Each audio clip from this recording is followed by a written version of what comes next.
J'aimerais qu'on revienne sur l'affaire Philippines, puisqu'il y a un message des parents, extradition du suspect, le point sur l'affaire Philippines avec Amaury Bucco et des nouvelles révélations. Oui, alors déjà, on sait que la famille s'est très peu exprimée sur l'affaire, et là, effectivement, ils sont sortis du silence par la voix de leur avocat. Ils ont fait un communiqué, un communiqué assez touchant, dans lequel ils disent, je vais les citer, « Philippines aurait eu 20 ans aujourd'hui, jeudi 10 octobre 2024.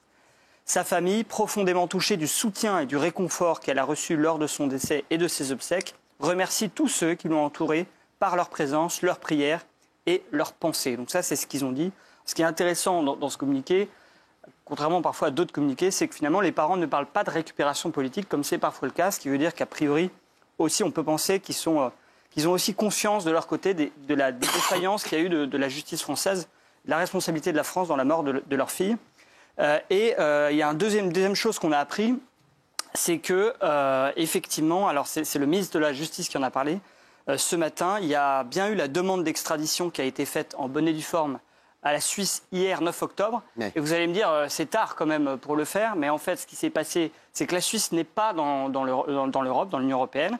Et donc, il a fallu que la France rentre d'abord dans une phase de dialogue assez longue avec la Suisse pour savoir quel était le protocole strictement pour faire une demande d'extradition de la Suisse à la France. Alors ensuite, il y a eu cette période de dialogue. Ensuite, il y a eu une longue période de validation, j'allais dire, interne à la France, avec le parquet général, la chancellerie, la chambre de l'instruction, etc. Et donc, ça a abouti enfin à cette demande d'extradition qui a été faite, j'allais dire, à l'ancienne, par un courrier qui a été envoyé hier à la Suisse. Et donc, a priori, on devrait bientôt récupérer Tao, le fameux meurtrier présumé. Ouais, bon. Ouais, c'est un peu tard, mais bon. C'est un peu tard, mais il faut comprendre que la France a tout de suite, évidemment, pris la mesure de l'extradition et a commencé les démarches immédiatement. Voilà, c'est long. J'ai presque envie de dire que, exceptionnellement, ça a été très vite par rapport à l'habitude. Oui, c'est vrai. Le témoignage terrifiant d'une jeune femme violée en pleine nuit chez elle par un OQTF, Gilles Verlet. Alors c'est incroyable. Thomas Guénolé, tiens. C'est dans la nuit du 12 septembre. C'est Thomas Guénolé. Un petit village de la Somme et une jeune femme, son prénom c'est Romane, Thomas Guénolé, est victime d'une agression à son domicile par un OQTF. OQTF, exactement. Et elle raconte son calvaire qui est terrible. Elle se réveille brusquement pendant la nuit, elle allume et elle se trouve face à un homme. On apprendra plus tard que cet homme, c'est un Marocain visé par une OQTF depuis octobre 2022. Voilà. Elle est paniquée, il se jette sur elle en la déshabillant. Il lui dit tu te tais et il mime le signe du fait qu'il l'égorge si elle ne se tait pas et si elle se rebelle. Pour Thomas Guénolé, on n'aura pas moins de délinquants s'il n'y a plus d'OQTF en France. Pendant une heure, il va écoutez la fin de l'histoire, Thomas Guénolé. Il va la violer d'une manière extrêmement sauvage. Il va la saisir par les cheveux pour lui imposer tout ce qu'il veut qu'elle lui fasse. Notamment des fellations et des choses horribles. Il la met à genoux, il la force à l'embrasser, et à un moment, il lui dit « Je vais t'égorger si tu ne m'acceptes pas pour un mariage ». Donc là, elle est totalement paniquée, et une fois qu'il a commis ses méfaits, il quitte le domicile, il demande de l'argent, il vole l'ordinateur et le téléphone, et il lui dit « Ne préviens pas la police ou je reviendrai ». Voilà. Donc elle va appeler un voisin, un ami, elle va porter plainte. Et le Marocain en question, on sait que c'est lui parce qu'il a été trahi par son ADN. Et donc aujourd'hui, il a été arrêté et incarcéré. Voilà. C'est d'une sauvagerie. Il y a également le viol d'une jeune femme trisomique à Metz, un migrant condamné à la moitié de la peine requise. Alors ça aussi, c'est incroyable. Donc c'est un migrant marocain de 38 ans.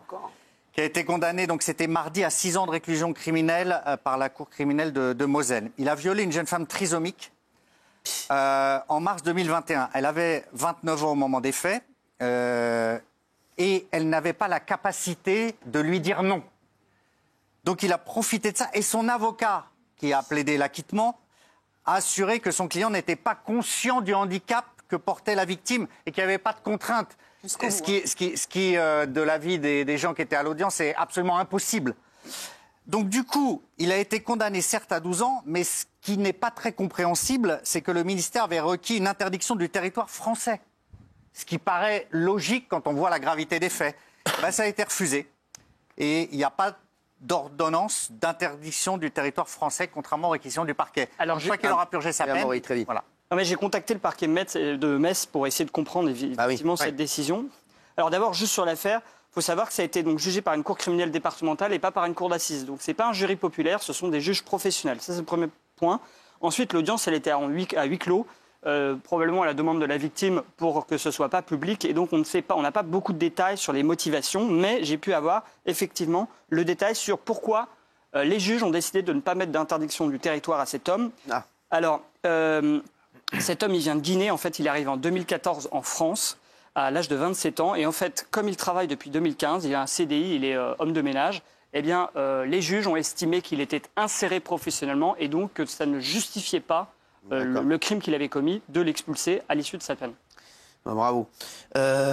Affaire du petit Émile, avant de parler encore d'un énorme rebondissement dans l'affaire Coé, là, il y a des infos qui viennent de tomber, puisque Coé, ça tombe tous les jours. Et là, grosse info ce soir, l'affaire du petit Émile rebondit encore, Michel Marie. Oui, alors on avait parlé un petit peu il y a quelques semaines. C'est notre première histoire de l'an dernier, pour vous dire, et toujours rien. Oui. Ça remonte au 8 juillet 2023. Eh oui. Il a disparu d'un petit village le Haut-Vernay. Et donc, on avait retrouvé des vêtements, on avait retrouvé quelques ossements.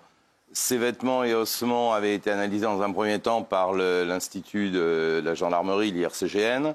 Vous avez trouvé des choses et les juges d'instruction, ont demandé une contre-expertise, en fait des compléments d'expertise. Ils ont demandé ça au laboratoire de Bordeaux. Et ça les résultats commencent à rentrer. Et le laboratoire a retrouvé un ADN étranger aux proches d'Émile, puisque cet été, toute la famille avait été évidemment... on avait pris leur ADN pour pouvoir vérifier au cas où. Donc, cet ADN sur les vêtements d'Émile et sur un fragment d'os n'appartient pas à un membre de la famille. Donc, il va falloir élargir les prélèvements aux fins d'effectuer d'autres comparaisons.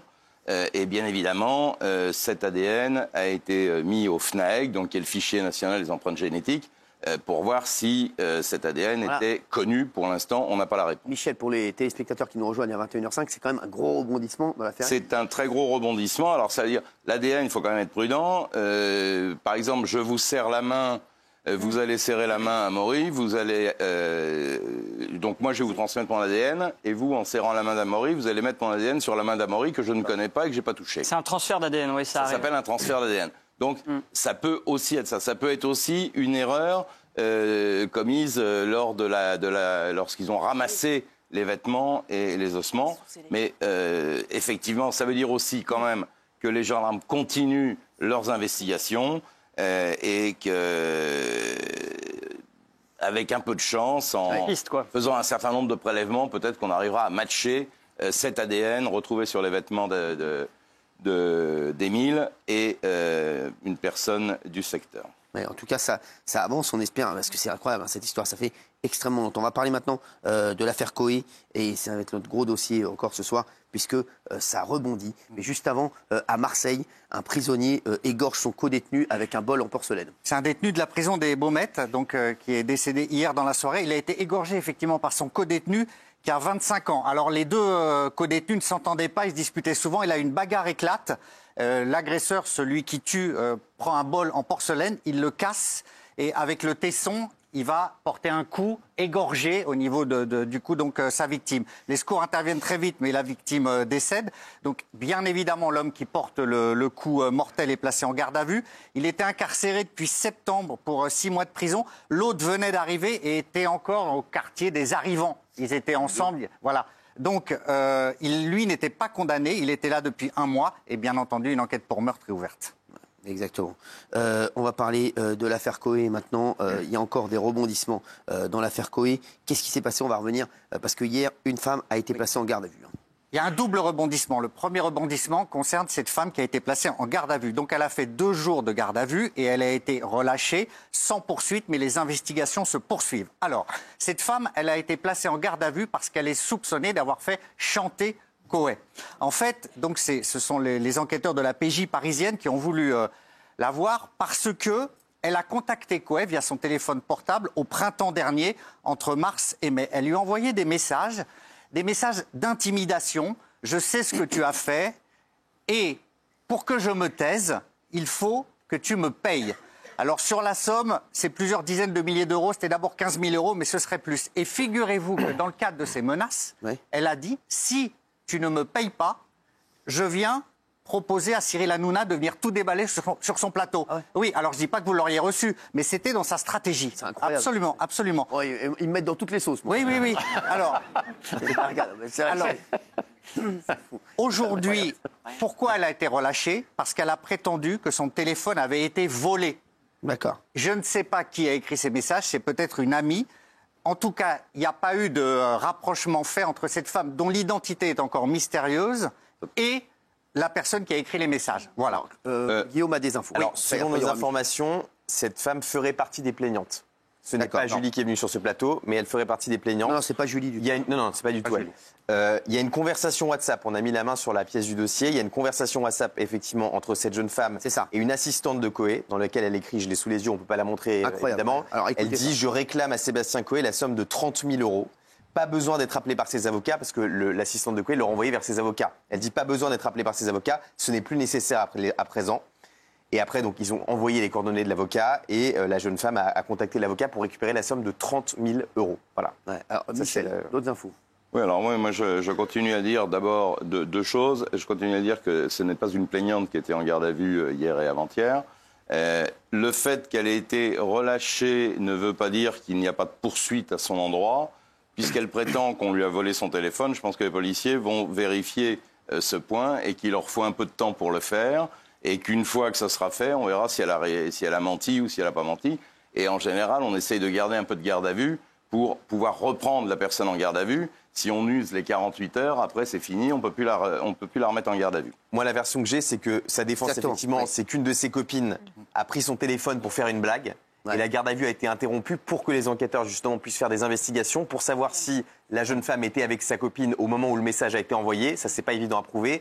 Et Coé, je le précise, dit ne absolument pas connaître cette copine en question. Donc ce qui va être maintenant dur à prouver, c'est que ce message était soi-disant une blague et soi-disant envoyé par la copine. Alors ce message, donc, c'est un message WhatsApp où elle lui réclame quand même 30 000 euros. 30 000 euros à son assistante et l'assistante la renvoie vers l'avocat. Elle a dit non, mais j'ai pas besoin d'avocat, je veux 30 000 euros. En fait.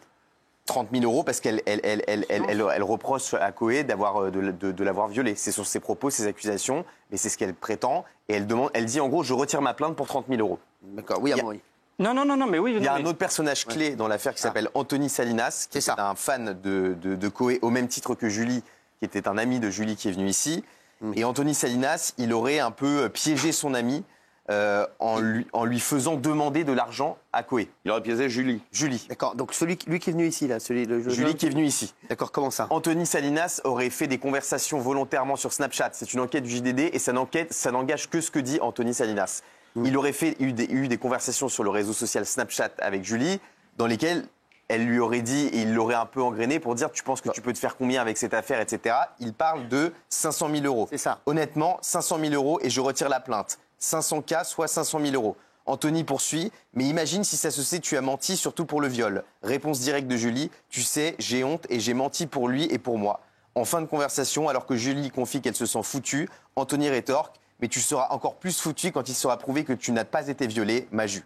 Voilà. C'est une enquête du JDD qui est sortie, c'est la version d'Anthony Salinas. C'est pas la version de Julie et on... Voilà. Non, bien sûr, on donne les versions et chacun a sa version. La parole des plaignants. Exactement. Voilà. Et ça rebondit en tout cas dans l'affaire Coé. Merci à vous. Oui, dernière chose, oui.